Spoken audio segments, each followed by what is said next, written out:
Software job చేస్తున్నావు, నెలకు ₹1,00,000 జీతం సంపాదిస్తున్నావు.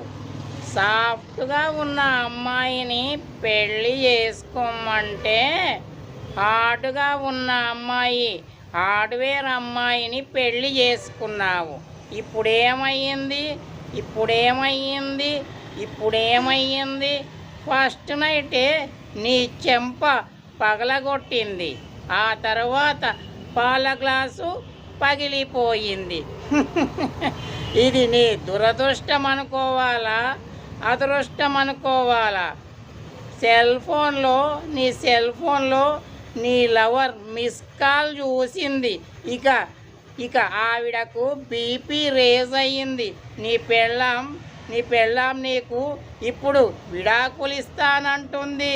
ఓ హార్డ్వేర్ అబ్బాయివి కాదు, నువ్వు సాఫ్ట్వేర్ అబ్బాయివి. అర్ధరాత్రి హైకోర్టు లాయర్ దగ్గరికి వెళ్ళింది నీ పెళ్ళాం. అర్థమయ్యిందా? విడాకులు 5 నిమిషాల్లో విడాకులు కావాలి, నేను అర్ధగంటలో పెళ్లి చేసుకోవాలి అని చెప్పింది. ₹1,00,00,000 కట్నం, ₹1,00,00,000 ఫీజు ఇస్తానని చెప్పడంతో ఆ లాయరు కోమాలోనికే వెళ్ళిపోయాడు ఏకంగా. లాయర్ ఇప్పుడు ఐసీయూలో ఉన్నాడు. అర్థమయ్యిందా స్టోరీ నీకు?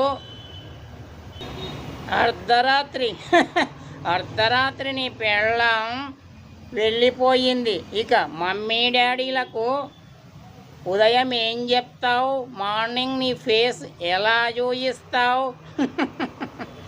అంతా గోవిందా అయిపోయింది, నీ పని గోవిందా అయిపోయింది. అందుకే నా మాట విని తిరుపతి వెంకన్న స్వామి దగ్గరికి వెళ్ళి ఒక్కసారి మొక్కు తీర్చుకో, లేదంటే ఇంకా నీవు కష్టాల పాలైపోతావు. అందుకనే వెంకన్న స్వామి దగ్గరికి వెంటనే వెళ్ళిపోరా సాఫ్ట్వేర్ అబ్బాయి.